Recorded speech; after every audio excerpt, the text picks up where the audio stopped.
وَيَتِيمُ الطَّعَامَ عَلَى حُبِّهِ مِسْكِينًا وَيَتِيمًا وَيَسِيرًا۔ اے فاطمہ میں یتیم ہوں، میں قیدی ہوں، میں بھوکا، میں پیاسا، میں فقیر ہوں، کچھ اللہ کے لیے ہو تو مجھے کھلا دیجئے، میں 3 دن کا بھوکا پیاسا ہوں۔ وہ خاتون جنت ہے فاطمہ رضی اللہ تعالیٰ عنہ، اپنی افطاری اٹھا کر اس سائل کو دے دیتی ہیں۔ ان کے سور مولا کائنات شیر خدا ہے حضرت علی رضی اللہ تعالیٰ عنہ، وہ بھی اٹھا کر دے دیتے ہیں، اور ان کی لوڈی فضا بھی ہے، اٹھے انہوں نے بھی اپنے اس فقیر کو اس سائل کو دے دیتی ہیں، وہ چلے جاتے ہیں۔ پھر سحری کا وقت دوسرا دن آتا ہے، پھر وہ دوسرے دن افطاری کے وقت آتے ہیں۔ وہ یتیم الطعام علی حبہ مسکینا و یتیما و یسیرا، اے اللہ کے لیے مجھے کچھ کھانے کے لیے دے دیجئے، میں یتیم ہوں، میں قیدی ہوں، میں بھوکا، میں پیاسا ہوں۔ اللہ اکبر۔ فاطمہ رضی اللہ تعالیٰ عنہ دوسرے دن بھی اٹھا کر دے دیتی ہے، جب ان کے شوہر بھی دے دیتے ہیں۔ تیسرا دن آتا ہے، پھر سحری و افطار کا وقت آتا ہے، افطاری پھر پانی اور کھجور سے کر لیتے ہیں۔ پھر تیسرے دن بھی آتے ہیں، جب تیسرے دن آنے کے بعد انہوں دے دیتے ہیں۔ ایک بار خاتون جنت یہ نہیں فرماتی ہے ارے تم کیوں شام کے وقت میں دن بھر روزہ رکھتی ہو اور جب وقت ہوتا ہے تو تم چلے آتے ہو، کہاں سے چلے آتے ہو؟ یہ جواب نہیں دیتی ہے۔ ان کے سور مولا کائنات ہیں، وہ بھی کچھ نہیں بولتے ہیں۔ اللہ اکبر۔ ان کی لوڈی فضا بھی ہے۔ اے خاتون جنت کے ماننے والوں، ارے فاطمہ زہرا رضی اللہ تعالیٰ عنہ کے کردار سے سبق سیکھو۔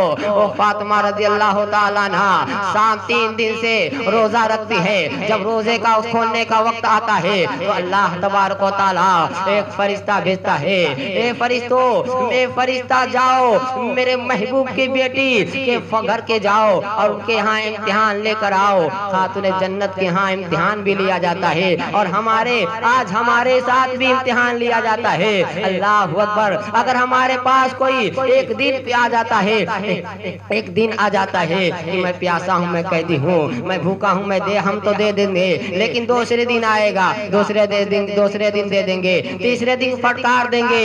لیکن مسلمانوں سنو، او فاطمہ رضی اللہ تعالیٰ عنہ کبھی اپنے منہ سے ایک الفاظ اس شخص کو نہیں جواب دیتی ہیں، کہتی لے جاؤ۔ اللہ اکبر۔ تو پتہ یہ چلا جب رب کائنات کے محبوب سور کائنات صلی اللہ علیہ وسلم آتے ہیں، کہتے ہیں بیٹی جو 3 دن سے تمہارے پاس آ رہا تھا وہ کون آ رہا تھا؟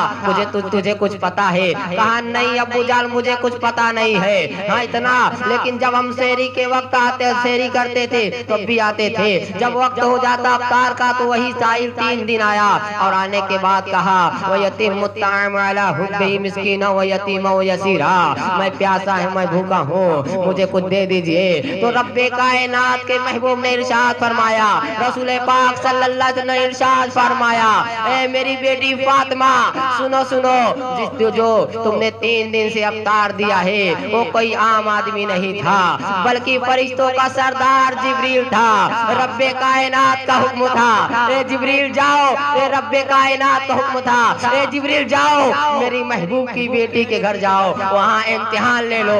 فاطمہ رضی اللہ تعالیٰ عنہ کا امتحان ہوتا ہے، وہ کامیاب ہو جاتے ہیں تو روزہ رکھنے سے صحت مند ہو جاتے ہیں۔ وہ روزہ جو رسول پاک صلی اللہ علیہ وسلم کی اس کی محبت میں رکھا جاتا ہے، وہ روزہ کام آئے گا، کل میدان محشر میں بھی کام آئے گا اور دنیا میں بھی کام آئے گا۔ تو ان قریب رمضان کا مہینہ آنے والا ہے، مسلمانوں نماز اور روزے کی حفاظت کرو، انشاءاللہ اللہ تبارک و تعالی ہماری حفاظت فرمائے گا۔ ہم اللہ رب العزت کے ہاں کل میدان محشر میں آپ اپنا منہ دکھائیں گے تو نبی کریم صلی اللہ علیہ وسلم کے سائے میں بیٹھیں گے۔ وآخر دعوانا الحمدللہ رب العالمین، استغفر اللہ ربی من کل ذنب واتوب الیہ وما علینا الا البلاغ۔ السلام علیکم ورحمۃ اللہ وبرکاتہ۔